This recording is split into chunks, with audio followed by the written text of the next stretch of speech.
Meh. Something very interesting happened this week. All of a sudden, out of the blue, an hour before I launched the video that was supposed to be the big one this week, all of a sudden, Casket Girls just shot up. 1,000 people just about have watched that video. I didn't link it anywhere. I haven't shared it. I released that video like 8 months ago, and all of a sudden it's just blown up. I got like 30 subscribers in like 4 days. I've been looking everywhere to figure out where you all have been coming from. YouTube is saying they're all coming from searches, YouTube searches. Was it a TV show? I've checked Netflix, I've checked Shudder, but I have no idea. If you Googled Casket Girls, you found my video, and you're one of the 30 subscribers that I got this week. Did you find me off of a university website? Did you watch a video on Disney Plus? And I know you didn't, because, WandaVision hasn't mentioned the Casket Girls. Where are you coming from? Please let me know. Anyway, I'm Aloysius. I am the owner of Haunted Harbor Tours, a ghost tour company in the city of Annapolis. Now, you could subscribe, and that would help me a lot. I would appreciate it. And we got an interesting one for you today. But here's the thing. Before we get into that, I want to talk really, really briefly about trigger warnings on my ghost tour. I've been giving ghost tours since 2011, and in that time I've been asked by 3 different individuals, only 3 times, to give trigger warnings with content that deals with particularly sexual violence upon women. And that's a very understandable request to make. In my company, Haunted Harbor Tours, I give a very strong warning at the top of my website that warns people that we are going to be dealing with adult content. Maybe you shouldn't bring your kids for. And I've sat with female ghost tour guides, women who do the same business as me, and discussed this exact thing on what the best course of action is for dealing with trigger warnings. And knowing that, unfortunately, some people do have sexual violence in their past, and traumatic memories could come boiling up. Now, when it comes to my YouTube channel here, I will be giving trigger warnings, as is the case with this video right here. This is the first in which I've needed to give a heads up. You see, this YouTube platform allows people to find me who have no idea the kind of content that I'm going to be providing them. I'm trying to do the true oral horror as you would receive on a city ghost tour. Majority of my audience is a female audience. I've known this. Women are usually the ones who book ghost tours. Women tend to be the most likely to click on my videos. And I also understand, unfortunately, and I hope this changes in our society very soon, women tend to have that kind of traumatic history that can lead to the necessity of a trigger warning. I feel it is important that on this YouTube channel, I do give a trigger warning. In fact, I have made, right here, oh, there it is. I have made a little warning when I'm going to be dealing with something that could bring back troubling memories for an individual. I will show that warning at the start of my video or before I talk about that content. And that's the case with the crawling woman. Now, as you know, I am scouring collected volumes of horror folklore, searching all over for fantastic stories and terrifying tales of ghosts. A lot of people say, well, why are ghosts only in America? Well, they're not, obviously. I hear it all the time where people are like, well, you'll never find a ghost in Europe. Well, there are. There are thousands of ghosts in Europe, India, Asia. Even Inuit tribes were telling ghost stories. I have found several instances, Inuits up in Alaska, talking about ice ghosts. And then there's the crawling woman. Now, the crawling woman deals a lot with Inuit kind of oral folklore tradition. It takes a lot of the elements and it just maximizes the horror. As far as folklore goes, I think this is one of the highest quality. In Alaska, there's this tiny village called Wales, named after the country. Here on the map. I made that map.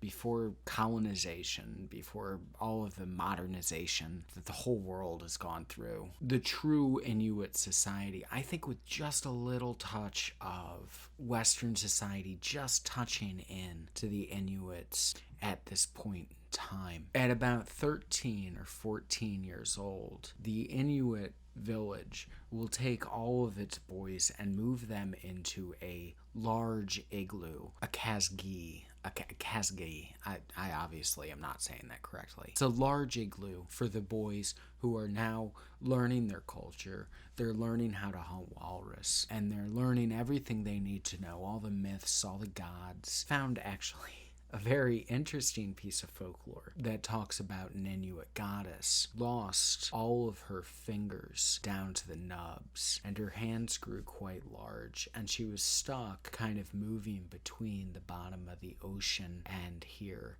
and she became a goddess of the walrus. They give offering to her, metal and other items that they make, they'll throw into the bottom of the ocean so that she will make sure that they are well fed and they always meet the walrus game that they're after. And the men of the village teach these young boys what it is to be a part of their culture. It's kind of like a boarding school. It's essentially a boarding school for these boys. You know, when they reach a certain age, they all go there and they live there together. But when the men go off to hunt and the boys are alone, one evening, a young woman walked by, another local Inuit woman of their age. So these boys rushed out of the igloo and they assaulted her. They beat her. They did awful things. When the girl crawled away, she went back home to her grandmother. And her grandmother saw what had happened, and she was livid. Absolutely, I mean, understandably livid. Just, shocked and horrified and just so angry. She said, well, I'll show them. I'll scare them. I'm going to scare them so bad. I'm going to get them. And she began taking soot and ash and covering her face. She looks and she goes, well, how do I look now? Like, I'm going to sneak up on them and I'm going to scare them so good. And the little girl looks at her. No, that's not scary. Shocking, maybe. Well, and the old woman, according to the legend, takes a blade and begins to cut at her face and slashes at her face, covering herself in these large, gaping, bloody wounds.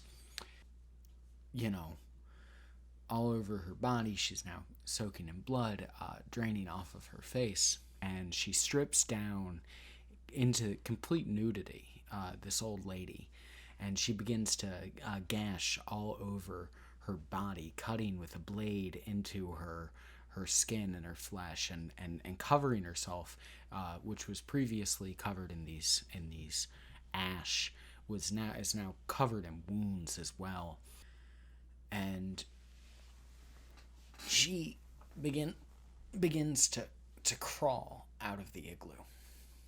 It's deep night, and blackness surrounds the entire area. And the old woman crawls through the snow toward the igloo.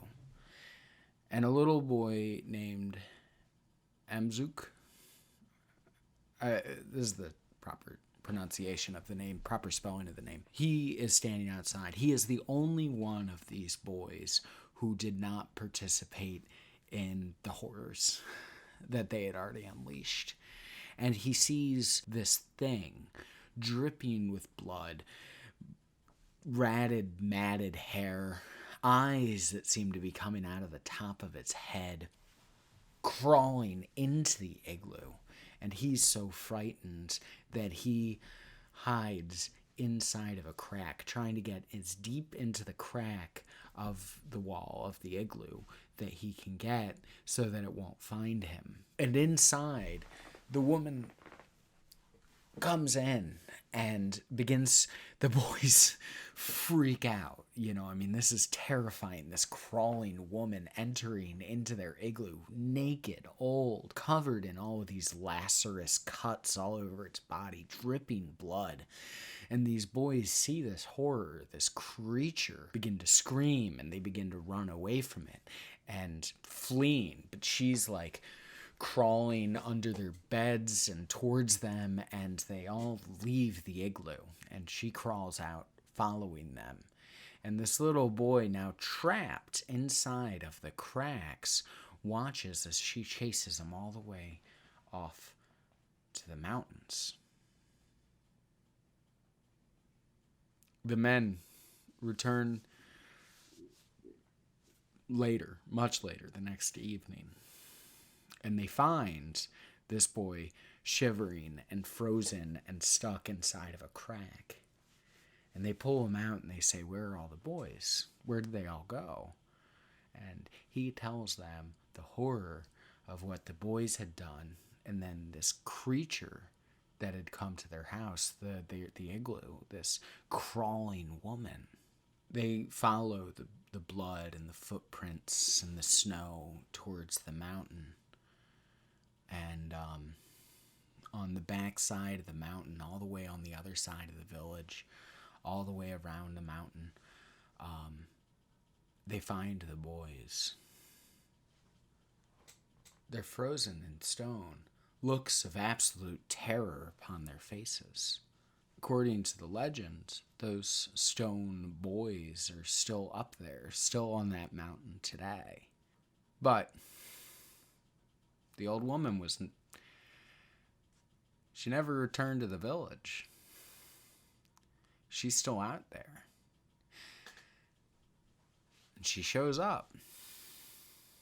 When such an event happens again, she shows up and she chases the young men who do such horrible acts. Now, this is a beautiful myth. It's a revenge fantasy. I love a good revenge fantasy. From the Cask of Amontillado, Count of Monte Cristo, Cape Fear. All of these tales of people who were just so offended, so angry at somebody's existence and the actions of another human being that they dedicate their lives, the rest of their lives, to that act of revenge. Like, that's a really interesting dynamic. It's very human. This story takes a turn into legend, into horror and myth. It's based around offense and human motive. As I'm trying to find the best of the best, the cream of the crop when it comes to folklore and myth. And this one is, it is raw and horrifying. But let me know what stories you would like to hear on this channel, what you would like me to research. Since so many people have recently joined me for the Casket Girls, I'm going to recommend one of my videos that didn't do so hot. It didn't climb immediately. Not a lot of people clicked on it, but it has that same kind of research-focused history as the Casket Girls. It's the story of the Hawaiian leper colony. It's quite fascinating, quite horrific, and one I would strongly recommend if you did enjoy the Casket Girls, because it's firmly based in history. In fact, it's mostly history. And with that, guys, please like, comment, subscribe. I look forward to seeing you again.